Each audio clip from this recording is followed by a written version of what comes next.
Welcome to another edition of London Cop TV.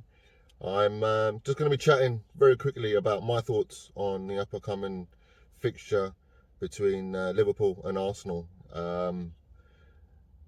Before Arteta arrived, people in my group will vouch that I would always say that the Arsenal game is probably one of the easiest fixtures, whether it's home or away. I didn't think that they had the mentality to cope with what we had towards the end of Arsene Wenger's reign and Emery.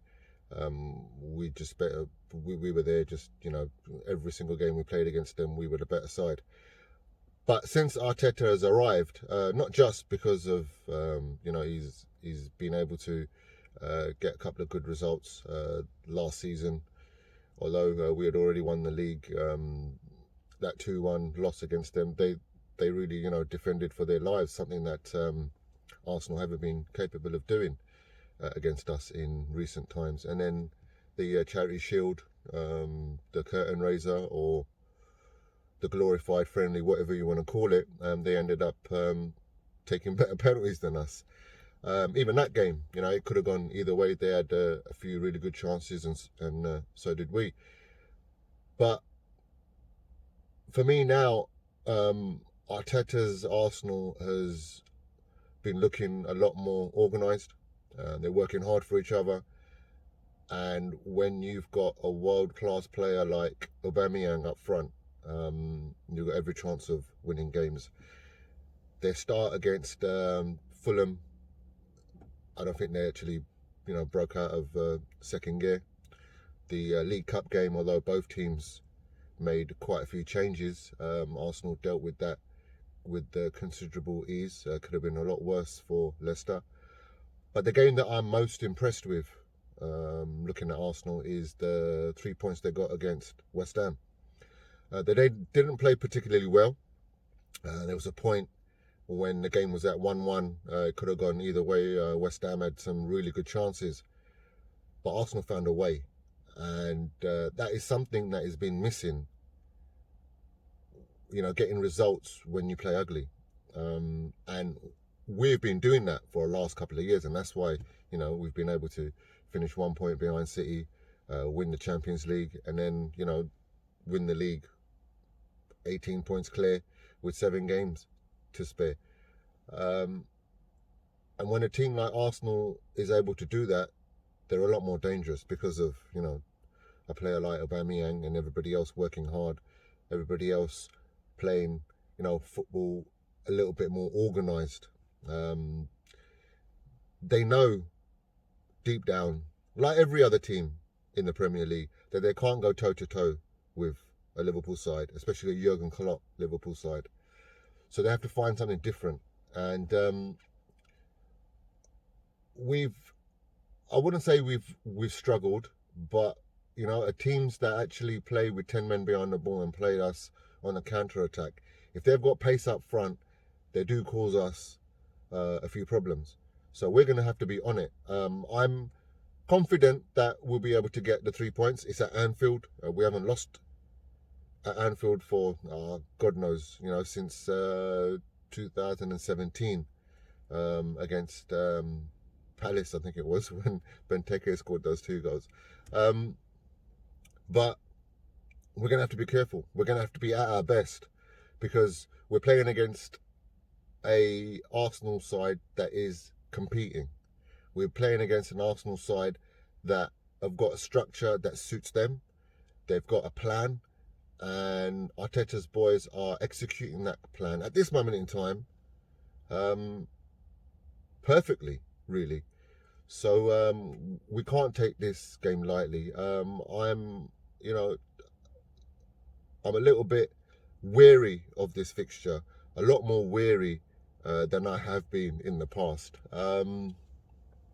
Looking forward to the game. I think that it's going to be, 2 hard-working teams going at it, and we're just going to have to find a way like we have done for the last couple of years. Mo looks like he's hungry. Mane's just, everywhere. Absolute, not just a workhorse, but the the fact that he scored those 2 goals against Chelsea and the way he scored those 2 goals, yeah, I mean, it's frightening, the fact that these guys have won a Champions League, they've competed in a title race, just missed out, and then they've won the league with 18 points with 7 games to spare, and still the hunger is there. Thiago coming in and Jota coming in, it just, for me right now, it gives me the confidence in the squad that if 1 or 2 players miss out, it doesn't weaken us in any way, although Thiago will need a little bit more time to settle into the Liverpool way. And Jota again as well, but you know, he's got bags of quality. The only issue now for us for that game is going to be the defence. If Gomez is ready, would he be able to start?